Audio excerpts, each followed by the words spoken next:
200 গ্রাম cream পনির বাজার থেকে এনে সেটা ছোট ছোট কিউব করে কেটে নেওয়া হচ্ছে। চাইলে বাড়িতেও তোমরা ফ্রেশ পনির বানিয়ে নিতে পারো, তারপর সেটাকে ছোট ছোট কিউব করে কেটে আগের থেকে রেডি করে রেখে দেবে।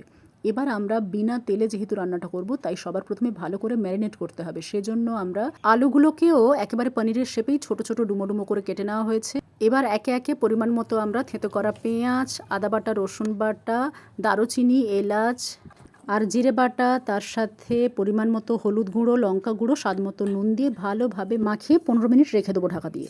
এবার শুকনো কড়াইটা ভালো করে গরম করে নেওয়ার পর তাতে সামান্য একটু পাঁচফোড়ন দিয়ে ভালোভাবে নেড়ে ছেড়ে ভাজা ভাজা করে নেব যতক্ষণ না ভাজা ভাজা গন্ধটা বেরোচ্ছে। তারপর আমরা আগের থেকে ম্যারিনেট করে রাখা সমস্ত উপকরণগুলো দিয়ে দিলাম। বেশ কিছুক্ষণ হালকা আঁচে নাড়াচাড়া করে নিয়ে মিক্সির গায়ে বা শিলের গায়ে যে মশলাটা লেগে থাকে সেই মশলা ধোয়া জলটা এর মধ্যে দিয়ে দিয়েছিলাম। কয়েক দানা চিনি বা মিছরি গুঁড়ো ছড়িয়ে 5 মিনিট রান্না করে নামিয়ে নাও।